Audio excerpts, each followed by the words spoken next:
Hello दोस्तों, स्वागत है आपका हमारे YouTube चैनल हानी वॉइस पर। मेरी शादी एक कम उम्र की सुंदर लड़की से हुई थी। मैं बहुत खुश था, लेकिन शादी के 2 महीने बाद मुझे रोज़ी रोटी कमाने के लिए दुबई जाना पड़ा। वे बहुत ही रोई, बोली कि मत जाओ। मुझे लगा जैसे वे डरी हुई है। मैंने डर की वजह पूछी तो वे घबरा गई। मेरा दुबई जाना मजबूरी थी और मैं चला गया, लेकिन वे मुझसे बात भी नहीं करती थी। 4 महीने बाद जब मैं गुस्से में हिंदुस्तान वापस आया तो ये सोचकर कि उसका दिमाग ठीक करूँगा, तो देखा कि मेरे घर पर ताला लगा हुआ था। मैं हैरान रह गया और पड़ोसियों से पूछा कि मेरी पत्नी और घर वाले कहाँ गए। अभी मैं पूछ ही रहा था कि घर के अंदर से हल्की सी चीख सुनाई दी। मैंने तुरंत ताला तोड़ा, अंदर गया तो जो दृश्य देखा उसे देखकर मेरी आंखें फटी की फटी रह गई। मैं जैसे ही वापस जाने के लिए मुड़ा, मेरे दिल को अजीब सी बेचैनी महसूस हुई। ऐसा लगा जैसे मैं यहाँ कुछ छोड़कर जा रहा हूँ। मुझे यहाँ से नहीं जाना चाहिए। मैंने घबराकर चारों ओर देखा। मोहल्ले वाले अपने अपने घरों में लौट चुके थे।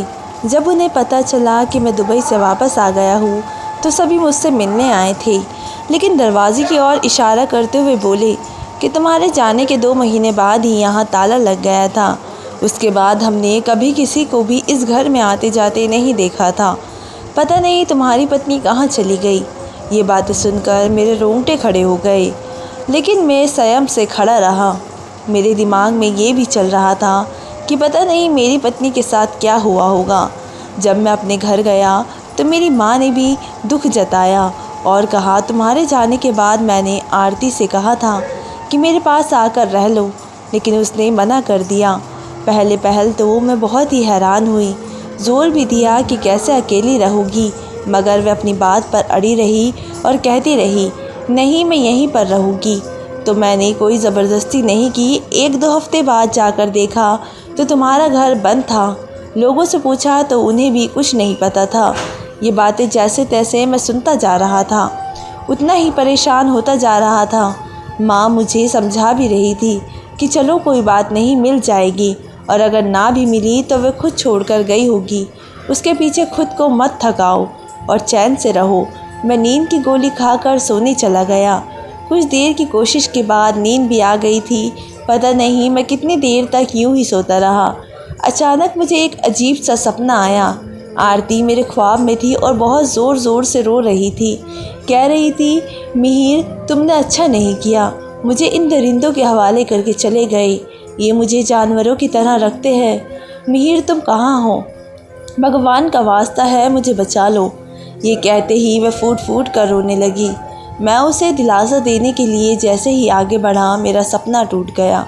मैंने ज़ोर से आरती को पुकारा, लेकिन वह केवल मेरे ख्वाब में थी, हकीकत में नहीं थी।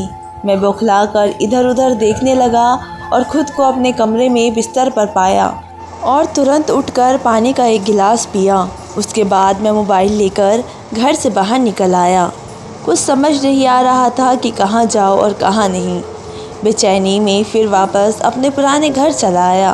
ताला अब भी वैसे ही लगा हुआ था, बल्कि अब उस पर हल्का सा जंग भी दिखाई दे रहा था। मेरे पास ताले की चाबी भी थी। मैंने चाबी से ताला खोला तो पूरा घर वीरान पड़ा था। मैं अंदर गया तो देखा कि सारे कमरे बंद थे। उन्हें खोलकर देखा तो सब कुछ बिखरा हुआ था। आरती के कपड़े, मेकअप का सामान ड्रेसिंग टेबल पर यूं ही पड़ा था, जैसे वह अभी अभी तैयार होकर कहीं गई हो। उसके कपड़े भी इधर उधर फैले हुए थे। रसोई में गया तो वहाँ भी कोई सब्ज़ी चूल्हे पर रखी थी, मगर अब उसमें सड़न की बदबू आ रही थी। पानी का गिलास, चाय के झूठे बर्तन, जैसे जैसे मैं देखता जा रहा था एक अजीब सी घबराहट हो रही थी। पूरा घर ऐसा लग रहा था जैसे कोई बस 5 मिनट के लिए बाहर गया हो और फिर कभी वापस ही ना आया हो। मैं वही खड़ा खड़ा आरती की माँ को फ़ोन लगाया तो वे रोने लगी। बोली हमने अपनी बेटी की शादी की थी तुमसे, लेकिन जब से वे उस घर से विदा होकर गई है तुमने उससे सारे रिश्ते तोड़ दिए। मैंने जल्दी से कहा आंटी मैं यही बताने वाला था आपको, लेकिन उन्होंने मेरी बात काट दी और बोली 2 महीने पहले उसने अजनबियों की तरह फ़ोन किया और कहा कि वे दुबई जा रही है अपने शौहर के पास। पता नहीं अब संपर्क हो भी पाएगा या नहीं। मैंने जल्दी से पूछा, बेटी क्यों नहीं होगा संपर्क? तो वे रोते हुए बोली, माँ मिहिर बहुत गुस्से वाले हैं। ये कहकर उसने फ़ोन काट दिया और आज तुम मुझे फ़ोन कर रहे हो। मैं तो मुसीबत में आ गई हूँ अपनी बेटी तुम्हारे साथ ब्याह करके। वे रो रही थी जबकि मैं हैरान और परेशान उनकी बात सुन रहा था। मैंने आरती को दुबई नहीं बुलाया और ना ही मैंने उसे कभी मना किया कि वे अपने घर वालों से कोई संपर्क ना करे। मुझे तो इस बात की बिल्कुल भी परवाह नहीं थी, बल्कि शादी के शुरू के दिनों में अक्सर मैं ही उससे पूछा करता था कि आज तुमने अपने मायके में बात की है। वे अगर नहीं कहती तो मैं अपने सामने बिठाकर उसे फ़ोन लगाया करता था। फिर अगर वह अपने मायके में नहीं है तो कहाँ जा सकती है? ये बात मुझे बहुत ही परेशान कर रही थी। मैंने फ़ोन काट कर एक दो और जान पहचान वालों को फ़ोन किया, मगर उन्होंने भी साफ इनकार कर दिया कि उन्हें मेरी पत्नी के बारे में कुछ भी नहीं पता। मैं वहीं चारपाई पर सिर पकड़कर बैठ गया। काफ़ी देर बाद उठा, लेकिन वहाँ से हासिल भी क्या होना था। मुझे एक अजीब सा एहसास हुआ जैसे आरती यहीं कहीं मौजूद हो, मगर मैंने तो पूरा घर छान मारा था और वे मुझे कहीं भी नहीं मिली थी। लेकिन उसकी खुशबू और एक एहसास मुझे वहाँ से जाने नहीं दे रहा था। कुछ देर और वहीं रुकने के बाद मैं चुपचाप बाहर निकला और मेरा रुख पास के थाने की ओर था। वहाँ मैंने आरती की गुमशुदगी की सूचना दी तो उन्होंने रिपोर्ट तो लिख ली, मगर मुझे कोई हिम्मत बांधाने वाला जवाब नहीं दिया। उनके मुताबिक लड़की को गुम हुए काफ़ी वक्त हो चुका है। अब जिसने उसे उठाया होगा, जहां वे जाना चाहती थी वहां वे पहुंच चुकी थी। आपको ये रिपोर्ट गुमशुदगी के 24 घंटे के भीतर लिखवानी चाहिए थी, लेकिन आपने अपनी लापरवाही की और अब हम कोई गारंटी नहीं दे सकते। हाँ, कोशिश ज़रूर करेंगे कि आपकी पत्नी को ढूंढ सके। मैं वहाँ से भी मायूस होकर बाहर निकल आया। बाहर देखा तो एक जगह भारी भीड़ लगी हुई थी। लोग वहाँ खड़े होकर बातें कर रहे थे। शायद कोई बाबा शहर में नया आया था और अपनी बातों की वजह से मशहूर हो चुका था। मैंने सिर झटक कर वहाँ से निकलने का इरादा किया, तभी एक आदमी की बात मेरे कानों में पड़ी। अरे, जब से मैंने साधु जी को लंगर चढ़ाया है, मेरी तो सारी परेशानियाँ आज ही हल हो गई। अब तो बस यही दुआ है कि वे मेरे लिए भी कुछ बोल दे। मुझे यकीन है मेरे बड़े मसले भी हल हो जाएंगे। मैंने अचंभे से उन दोनों महिलाओं को देखा जो न जाने किस सोच की दुनिया में थी। यही दुआ अगर वे घर बैठकर करती तो शायद उन्हें बिना वजह लंगर और चढ़ावा देने की नौबत ही न आती। जाहिर था लोग अंधविश्वास के जाल में फंसे थे। मैं सिर झटक कर वहाँ से चला आया। हर जगह से मायूस हो चुका था। भगवान से भी रो कर अपनी पत्नी के मिलने की दुआ करता रहा। मुझे यकीन था कि उसके साथ ज़रूर कोई हादसा हुआ होगा। वे मुझे इस तरह धोखा नहीं दे सकती थी। मेरी शादी माँ ने अपनी पसंद की थी, मुझे उस पर कोई एतराज़ नहीं था। शादी के तुरंत बाद ही मेरी दुबई में नौकरी लग गई। जब माँ को ये बात पता चली तो वे बहुत खुश हुई, लेकिन आरती रोने लगी। मैंने उसे चुप कराया तो वे नरमी से बोली, मैं नहीं चाहती कि आप मुझे छोड़ कर जाए। आपके बिना मैं अकेली रह जाऊँगी। क्या करूँगी मैं? मैंने उसे बहुत दिलासा दिया। फिर मेरे जाने के दिन नज़दीक आ गए तो मैं पैकिंग में पूरी तरह उलझ गया। उन दिनों मैंने ध्यान नहीं दिया कि आरती बहुत खोई खोई सी लग रही थी। वे एक दिन सोचते हुए बोली, मिहिर, क्या आप मेरा हाल चाल लेते रहेंगे? पीछे क्यों, क्या हुआ? मैंने हैरानी से पूछा तो उसने अपने दिल पर हाथ रखकर कहा, मिहिर, मुझे कुछ अच्छा नहीं लग रहा। ऐसा लग रहा है कि जब आप चले जाएंगे तो कुछ बहुत बुरा हो जाएगा। उसकी बात का मतलब मैं उस वक्त नहीं समझ पाया था। मैं बहुत ही डरी हुई लग रही थी। कहने लगी, मुझे बचपन से ही सच्चे सपने आते हैं। ये बात उसने एक दो बार पहले भी बताई थी, मगर मैंने ज़्यादा ध्यान नहीं दिया था। लेकिन जब उसने दोबारा वही बात कही तो मैंने हैरत से पूछा, कुछ देखा है तुमने ख्वाब में? तो वो उलझ कर बोली, यही तो समस्या है। ख्वाब में जो संकेत होता है उसे मैं समझ नहीं पाती। जब वे घटना घट जाती है तभी उस संकेत का अर्थ समझ में आता है। बस अब मैंने ऐसा सपना देखा है जैसे मैं आपको हवाई अड्डे पर छोड़कर किसी कुएं में गिर रही हूँ और आप भी मुझे नहीं बचा पा रहे हैं। फिर दृश्य बदल गया और एक और सपना आया, जैसे मैं बेहोश पड़ी हूँ और मेरे चारों ओर बहुत से लोग हैं। मैं सभी की बातें सुन रही हूँ, हर कोई मुझसे बात करना चाहता है। वे सोचते हुए ये सब कह रही थी। मैं जो अपना बैग बंद कर रहा था, अचानक उसके पास आया और कहा, ये कैसा सपना है, इसका क्या मतलब हो सकता है। वे ना में सिर हिलाते हुए बोली, मुझे वाकई नहीं पता कि ये सब क्या हो रहा है और क्यों दिख रहा है। किसी बात का कोई अंदाज़ा नहीं है, बस एक एहसास दिल में गहराई से जकड़ा हुआ है कि अगर आप चले गए तो मैं बर्बाद हो जाऊंगी। मत जाइए मुझे छोड़कर। ये कहकर वे मेरे गले से लगकर फूट फूट कर रोने लगी। मैंने उस वक्त उसकी बातों पर बिल्कुल भी ध्यान नहीं दिया, क्योंकि तब मुझे विदेश जाने का जुनून सवार था। मेरे पिता भी दुबई में ही काम करते थे। उनके निधन के बाद मैंने उनकी जगह आवेदन किया तो विदेश जाना मेरा बचपन का सपना बन गया था। अब जब आरती ये सब कह रही थी तो उसे तसल्ली देने के अलावा मेरे पास और कोई रास्ता नहीं था, क्योंकि उसके खातिर मैं अपना सपना नहीं छोड़ सकता था। बहुत मुश्किल से ये अवसर मिला था विदेश जाने का, तो कैसे छोड़ देता। मैंने उससे कहा, तुम परेशान मत हो, ये वैसे ही तुम्हारा वहम होगा। मेरी बात पर वे इनकार में सिर हिलाकर बोली, अगर कुछ हो गया तो। मैंने नरमी से पूछा, क्या शादी के बाद तुम्हें कोई सच्चा सपना आया है? 2 महीने हो गए हैं ना शादी को, इस दौरान कोई ऐसा सपना आया है जो सच हुआ हो? इस पर वे ना में सिर हिलाकर बोली, नहीं, कुछ भी नहीं, बल्कि सपने आना ही बंद हो गए हैं। इस पर मैंने गहरी सांस लेते हुए कहा, फिर क्यों परेशान हो रही हो सकता है तुम मानसिक रूप से थकी हुई हो, इसलिए ये सब तुम्हारे मन की कल्पना हो, और अगर तुम अच्छा सोचोगी तो ऐसा कुछ भी नहीं होगा। अब मुझे ये बताओ कि कल मुझे जाना है तो क्या तुम मुझे इस तरह परेशान कर कर भेजोगी? तुम्हें मजबूत बनना होगा। जब तक मैं नहीं लौटता तुम्हें हर बात का सामना अकेले करना होगा। समझ रही हो ना मेरी बात? उसने सिर को हल्की सी हामी भरी। और तुरंत ही शादी के बाद ही माँ ने हमें अलग कर दिया था। बड़े भाई का अलग घर था और मेरा भी। माँ चाहती थी कि भविष्य में कोई झगड़ा ना हो, इसलिए सबको अलग कर दिया, ताकि अगर कोई खुशी या त्यौहार हो तो सब मिल सके। मेरे समझाने पर वे शांत हो गई। अगले दिन सभी घर वाले मुझे हवाई अड्डे छोड़ने आए। मैं पूरा रास्ता आरती को देखता रहा। अब वे भी बेचैन थी। फिर रात को जब मैंने उसे कुछ सुकून दिया था, अब उसके चेहरे पर वैसा कुछ नहीं था। वे बार बार मुझे देखती और कुछ कहना चाहती थी, लेकिन चुप हो जाती। लेकिन मैंने बड़ी खूबसूरती से उसकी सारी बेचैनी को नज़रअंदाज कर दिया, क्योंकि उस वक्त मेरा ध्यान सिर्फ विदेश जाने पर था।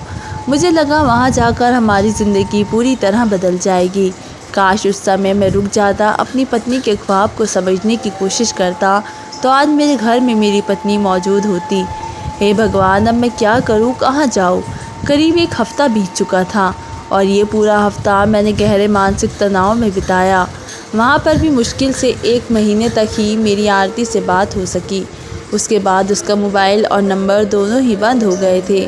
व्हाट्सएप पर भी ऑनलाइन नहीं आ रही थी। अभी मेरी वापसी में कुछ समय था, लेकिन जब मैंने आरती की जादुई से पैदा हुई गहरी खामोशी को महसूस किया तो खुद को रोक नहीं पाया और जो पहली टिकट मिली उसी से वापस लौट आया। वापस आकर वही हुआ जिसका आरती को डर था। अब उसके सपनों के आधार पर मैं उसे कहाँ ढूंढता, कहाँ से वक़ुवा लाता और कहाँ से उन लोगों की भीड़ को खोजता। जब हफ़्ता बीतने पर भी वे नहीं मिली तो माँ ने मुझे समझाने की कोशिश की और कहा कि कहीं चली गई होगी, तुम बेवजह परेशान क्यों हो रहे हो? ये आजकल की लड़की है, ऐसे ही करती है। जब पति बाहर जाता है तो नई दोस्तियाँ कर लेती है और भाग जाती है। माँ, आरती ने आपसे कुछ भी नहीं कहा? इसका क्या मतलब? कोई इशारा या कुछ भी जिससे वो बता सके कि उस पर क्या बीत रही है? इस बात पर माँ गंभीरता से बोली, अरे बेटा, जब तुम अपनी माँ को अपनी बात नहीं बताते तो वो तो फिर भी मेरी बहू है, वो क्यों अपनी ख़ास बातें मुझे बताने लगेगी? तुम भी अजीब बातें करते हो। मैं चुप हो गया। ठीक 2 दिन बाद मुझे फिर से वही सपना आया, लेकिन इस बार सपना थोड़ा अलग था। एक बंद कमरा था जहाँ आरती बंधी हुई थी और उसकी आंखें बंद थी, जैसे वो सो रही हो, लेकिन दरअसल वो जाग रही थी। जैसे ही मैंने कमरे में आरती को देखा तो वो मुझे देखकर ज़ोर ज़ोर से रोने लगी और बोली, तुम ही हो मेरे अपराधी, तुमसे जुड़े रिश्ते मेरे सारे अपराधी है।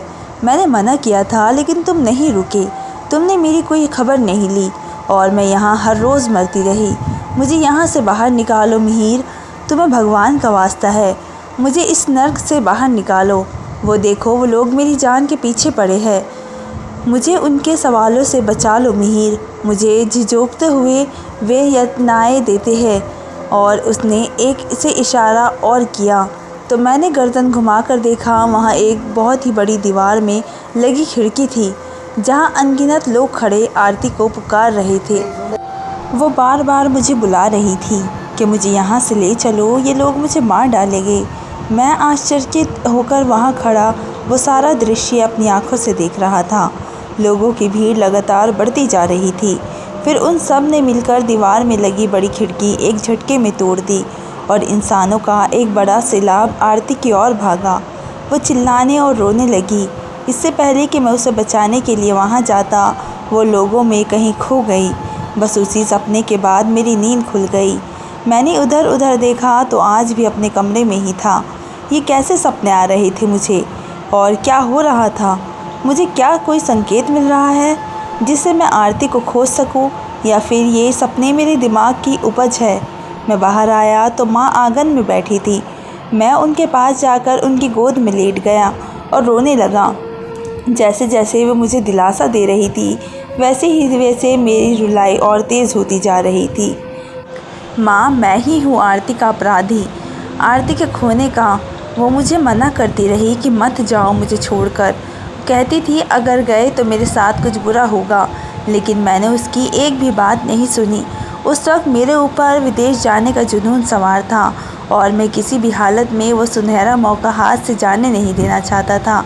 लेकिन अब क्या करूँ, वहाँ जाकर अपनी पत्नी को ही खो चुका हूँ। माँ मुझे संभालने की बहुत ही कोशिश करती। वो अक्सर मेरा ध्यान आरती से हटाने में लगी रहती ताकि मैं बेवजह सोच कर पागल ना हो जाऊँ। एक दिन मैं अपने घर यूं ही बैठा हुआ था जब माँ की एक सहेली हमारे घर आई। अरे मिहिर, तुम कब वापस आए? भला मैं यहाँ ना आती तो तुम मुझे मिलने भी नहीं आते। मैं चुप हुई रहा। अब जब मैं आरती से लापता हुई थी, मैं लोगों की बातों का बहुत ही कम जवाब देता था। तब तक माँ भी वहाँ आ चुकी थी। वो नरमी से बोली, अरे रिश्तेदार को लेकर जाती हूँ, अपने बेटे को भी वो साध्वी जी के पास लेकर जाओ। देखो तो पता नहीं क्या परेशानी है, इतना घुल गया है। कैसी माँ हो तुम, लेकर नहीं गई क्या? साथ ही उस औरत ने मुझे देखा और अफसोस से अपना सिर ना में हिलाने लगी। बताओ बेटा, गए नहीं साध्वी जी के पास? अरे भगवान पर बहुत ही श्रद्धा है उसकी, बहुत ही करामत है उनके पास। जो भी अपनी परेशानी लेकर जाता है, बस फिर वो उसे अपना सपना देकर तुरंत हल बता देता है। मुझे इन बातों पर विश्वास नहीं था। मैं बिना लाग लपेट ने कहा, मुझे ये सब अच्छा नहीं लगता। वो औरत जो मेरे निजी मामलों में दखल देने की कोशिश कर रही थी, मेरे जवाब पर छेपी सी हंसी हंसते हुए बोली, अच्छा मत मानो, चलो मुझे ही बता दो कि आप परेशान हो, मैं ही दुआ कर दूँगी तुम्हारे लिए। आखिर दुआ तो कर ही सकते हैं ना। तुम्हारी माँ ने भी मेरे लिए बहुत दुआएं की थी और आज देखो मेरी संतान स्वस्थ है। डॉक्टरों ने तो कह दिया था कि आपके बच्चा नहीं होगा। तुम्हारी माँ का बड़ा कर्ज है मुझ पर। बताओ क्या बात है? वो औरत अजीब चिपकू स्वभाव की थी, बेवजह ही जानकारी लेने के लिए उतावली हो रही थी। मेरी पत्नी नहीं मिल रही है और मेरा मानसिक संतुलन बहुत ही बिगड़ा रहा था। बेहतर होगा आप अपने सुझाव अपने पास रखें। अगर आप माँ से मिलने आई है तो सिर्फ उन्हीं से मिलें, आसपास के मामलों में झांकने की कृपया ना करें। ये कहकर मैं वहाँ से जाने लगा जब वह औरत पीछे से बोली, अरे भैया, बड़े ही तेज़ मिजाज के लगते हो। तुम्हें बुरा तो नहीं लगेगा, मगर तुम्हारे मसले का हल सिर्फ और सिर्फ साध्वी जी के पास है। वो तो ख़ास तौर पर गुमशुदा लोगों का पता लगाने में माहिर है। मुझे उस औरत की बातों से बहुत ही उलझन हो रही थी और मेरा सिर बुरी तरह से फट रहा था। मैंने गाड़ी की चाबी उठाई और अपने घर चला गया।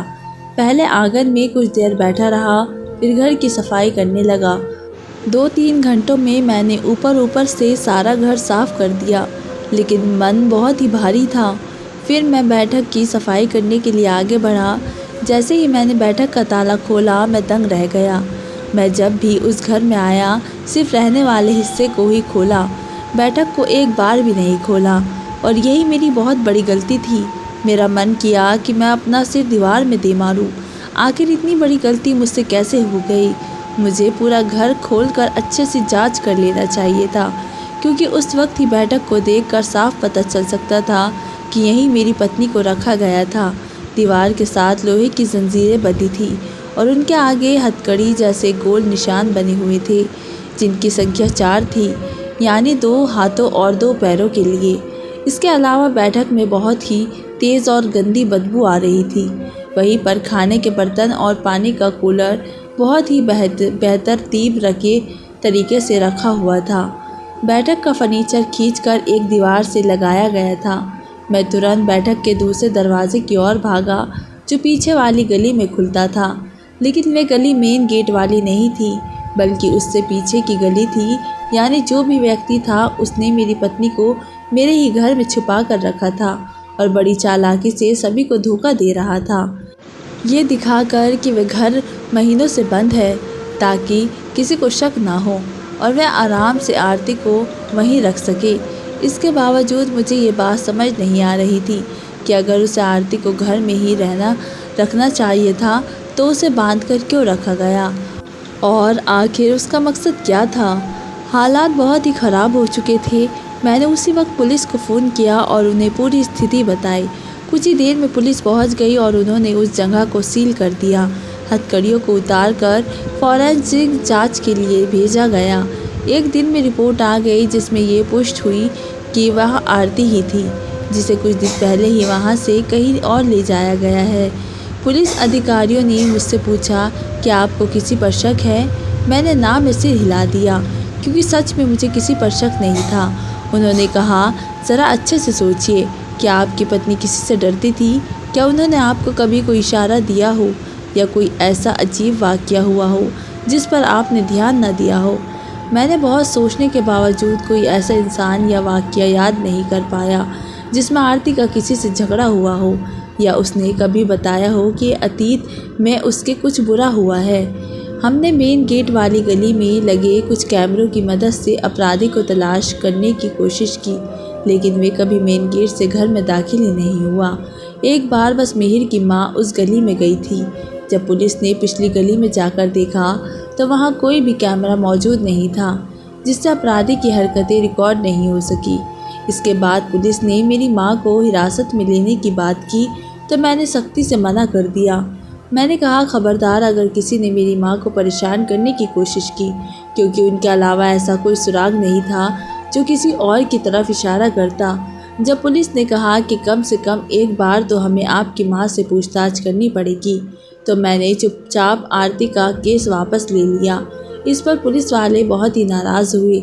जब माँ को इस बारे में पता चला, तो वो बहुत गुस्से में बोली, बेटा तुमने ठीक नहीं किया, वो लोग तो अपना काम ही कर रहे थे, उन्हें करने देना चाहिए था। जांच तो कम से कम बंद ना कराई जाती, हो सकता है कुछ देर बाद अपराधी का कोई सुराग मिल ही जाता। माँ मुझे डांट रही थी, लेकिन मैं अपनी माँ पर कोई भी आरोप नहीं आने देना चाहता था। भगवान बेहतर करेगा, आप चिंता ना करें। अगर भगवान ने हमें आरती का कोई ना कोई सुराग देना तय किया है, तो हमें कुछ नहीं होगा। देखिएगा आप, वो खुद ब खुद हमारे सामने आ जाएगी। और अगर ऐसा नहीं हुआ, तो हम लाख कोशिश कर ले, फिर भी वे वहाँ तक नहीं पहुँच पाएंगे। लेकिन इस बार सब में मैं आपको तकलीफ़ नहीं दे सकता, और ना ही देना चाहता हूँ। ये बात सुनकर माँ रोने लगी और मुझे बहुत सारी दुआएं देने लगी। मैं कमरे में आया और बुज़ुर्गों की तरह गीता पढ़ी। बार बार भगवान से यही प्रार्थना कर रहा था कि मेरी पत्नी को अपनी सुरक्षा में रखे। मैंने उसे अकेला छोड़कर बहुत बड़ी गलती की है। अब मैं अपनी गलती पर बहुत ही पछता रहा हूँ। करीब 15 मिनट तक यूं ही दुआ करता रहा। इसके बाद मेरे अंदर एक अजीब सा सुकून फैलने लगा। दुआ करके उठा ही था कि मुझे अपनी कंपनी की तरफ से मैसेज आया। उन्हें किसी एजेंट से काम करवाना था, तो उन्होंने मेरी छुट्टी रद्द कर दी और जल्द से जल्द वापस बुलाया। मगर मैंने उसी वक्त बिना सोचे समझे उन्हें इस्तीफ़ा भेज दिया। तभी माँ कुछ लेने कमरे में आई तो मैंने उन्हें नौकरी छोड़ने के बारे में बताया, जिससे वो नाराज़ होकर बोली, तुमने इतना बड़ा फ़ैसला इतनी जल्दी क्यों किया? मैंने नरमी से कहा, माँ एक बार मैं अपनी पत्नी को अकेला छोड़ चुका हूँ, अब दोबारा ऐसा नहीं करूँगा। यहीं पर कोई छोटी मोटी नौकरी कर लूँगा, लेकिन आरती को ढूंढ कर रहूँगा। अगर अंतिम दिन भगवान ने मुझसे पूछा कि मैंने उसके पिता के बाद तुम्हें उसका ज़िम्मा दिया था तो मैं क्या जवाब दूँगा? माँ मुझे बहुत ही डर लगता है, बस आप प्रार्थना करें कि आरती जल्दी से जल्दी मिल जाए और वह ठीक ठाक हो। माँ ने हाथ उठाकर प्रार्थना की। करीब 3-4 दिन तक मैं रोज़ अपने पुराने घर जाकर हर चीज़ को ध्यान से देखता। वहाँ नशे और दवाइयों की गोलियाँ व पत्ते भी मौजूद थे। अब धीरे धीरे साफ़ हो रहा था कि आरती को वहाँ दवाइयों के ज़रिए दबा कर रखा जाता था, शायद इसलिए कि वे कोई विरोध न कर सके। मैं बहुत ही कोशिश कर रहा था कि किसी तरह वहाँ से कोई सुराग मिल जाए, कोई निशानी या कोई छोटा सा इशारा जिससे कम से कम आरती तक पहुँच सकूँ, मगर वहाँ ऐसा कुछ भी नहीं मिला। मैं बहुत ही थक चुका था, सो वहीं बैठकर ज़ोर ज़ोर से रोने लगा। पता नहीं कब रोते रोते मेरी आँख लग गई और मैं सो गया। नींद में एक बार फिर आरती मेरे सपने में आई। वे बहुत ही थकी हुई और कमज़ोर दिख रही थी। मुझे देखकर नरमी से बोली, तुम्हें अपराधी क्यों नहीं दिखाई दे रहा?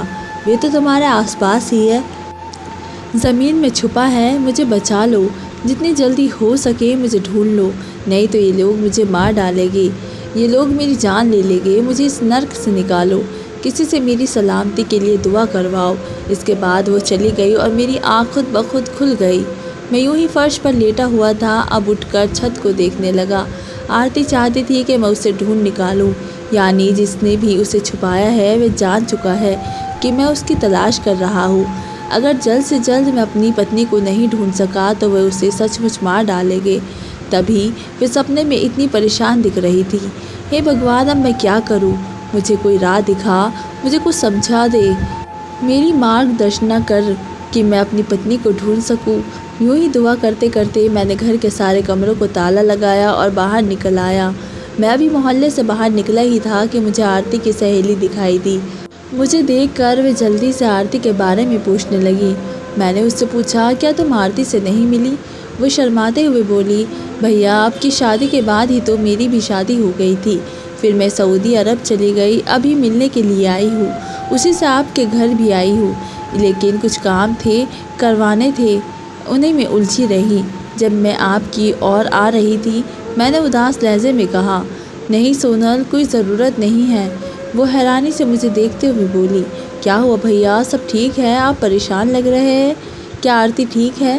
और आंटी की तबीयत कैसी है? मैंने ना में सिर हिलाया और ख़ुद को संभालते हुए कहा, सोनल, आरती खो गई है, वो नहीं मिल रही। अरे ऐसे कैसे खो गई? कोई छोटी बच्ची तो नहीं जो आप यूं ही परेशान हो रहे हैं? मोहल्ले में ही होगी, किसी घर में गई होगी, अभी आ जाएगी।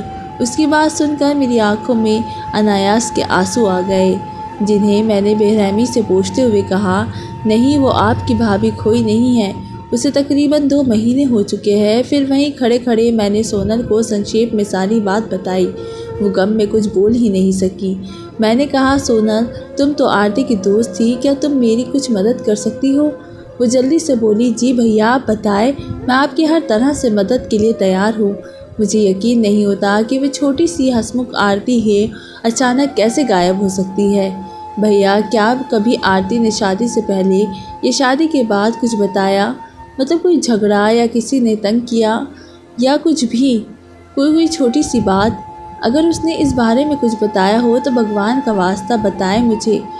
वो सोचते हुए बोली, भैया बताया तो था, लेकिन अगर मैं आपको बताऊंगी तो शायद आपको अच्छा नहीं लगेगा। मुझे नहीं लगता कि ये बात मुझे आपसे करनी चाहिए। मैंने तुरंत कहा, तुम परेशान मत हो, जो भी बात हो खुलकर बताओ, मैं हर बात सुनने के लिए तैयार हूँ। बस भगवान का नाम लेकर कुछ तो इशारा दे दो जिससे मैं अपनी पत्नी को ढूंढ सकूँ। पता नहीं वो किस हाल में होगी। भैया माफ़ करिए, लेकिन एक बार आरती ने बताया था कि आंटी का व्यवहार उसके साथ ठीक नहीं था। मैंने उसकी बात काटते हुए कहा, माँ का व्यवहार क्यों ठीक नहीं होगा? माँ ने तो शुरू से ही हमें अलग कर दिया था, फिर जब वो अलग घर में रह रही थी तो माँ उसे क्यों तंग करेगी? वो धीरे से बोली, तभी तो मैं आपको बताना चाह रही थी क्योंकि वो आपकी माँ है। पर आप अपनी माँ के बारे में कोई भी बुरी बात इंसान सहन नहीं कर सकता, फिर चाहे वो आप हो या मैं।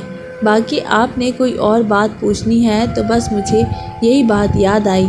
इसके अलावा मुझे याद नहीं कि आरती का कभी किसी से झगड़ा हुआ हो या उसका कोई करीबी दोस्त रहा हो। ये कहकर वो चुप हो गई। मैंने जल्दी से कहा, नहीं नहीं, मुझे बताओ, माँ की क्या बात करती थी वो? पता नहीं, मुझे ठीक से याद नहीं, लेकिन उसने बताया था कि आंटी उसे कुरेदती रहती थी। उन्होंने ये भी कहा था कि तुम्हें सच्चे सपने आते हैं, तभी मैंने तुम्हें अपनी बहू बनाकर लाया है ताकि तुम हमारे लिए कोई रास्ता दिखा सको। आंटी उसे मजबूर करती थी, कभी अपना कोई मसला बताकर, कभी किसी सहेली या रिश्तेदार का जिक्र करके कि इसका हल बताओ आरती। आरती सपने में कुछ देखने से इनकार करती थी, कहती थी कि ये मेरे अधिकार में नहीं है। लेकिन आंटी कहती थी कि तुम जानबूझकर मना कर रही हो, जबकि तुम्हें सब कुछ दिखता है, तुम भविष्य देख सकती हो। जबकि ऐसा बिल्कुल नहीं था भैया। मैं बचपन से आरती को जानती हूँ, उसे सच्चे सपने कभी कभार ही आते थे। बस एक बार उसने आंटी के बारे में ये सब बताया था। ये सुनकर मैं स्थिर रह गया, क्योंकि आज तक माँ ने या आरती ने मुझसे कभी इन बातों का जिक्र नहीं किया था। सोनल, जो कुछ भी तुम बता रही हो, क्या वो सच है? वो नरमी से बोली। भाई, मैं अपनी कसम खाकर कहती हूँ, बल्कि शायद मेरी कसम पर भी आपको विश्वास ना हो, तो मैं ईश्वर की कसम खाकर कहती हूँ कि जो कुछ बताया वह सच है। और ये भी बता दूँ कि आरती आपसे बातें छुपाती थी। वे नहीं चाहती थी कि वे ये बातें आपको पता चले और आपके और आंटी के बीच में कोई गलतफहमी पैदा हो। इसके बाद कुछ और बातें करके मैं वहाँ से चला आया। अब मेरा रुख घर की ओर था। मैं माँ से इन बातों को पुष्टि करना चाहता था। सोनल ने कसम तो खा ली थी, लेकिन जब तक मैं अपनी माँ से इन बातों की सच्चाई की जांच पड़ताल ना कर लेता, मुझे चैन नहीं मिलना था। आरती के सपनों वाली बात तो मुझे शादी के बाद ही पता चली थी, और वे भी खुद आरती ने ही बताई थी, जबकि माँ ने इस तरह की किसी भी बात का जिक्र मुझसे कभी नहीं किया था। मुझे याद था कि मेरी बहन ने एक बार बातचीत के दौरान बताया था कि जब दोनों की शादी नहीं हुई, जब भी उसका एक गहना कहीं खो गया था। अगले दिन वे यूं ही आरती से फ़ोन पर बात कर रही थी, तो आरती ने उसे बता दिया था कि तुम्हारा गहना फला जगह पर रखा है। ये बताते हुए मेरी बहन बहुत ही हंसी और बोली, तुम्हारी तो मौज है, अगर तुम्हारे घर में कभी कुछ गुम हो गया तो भी चिंता नहीं, तुम्हारी पत्नी को हर बात का पता चल जाता है।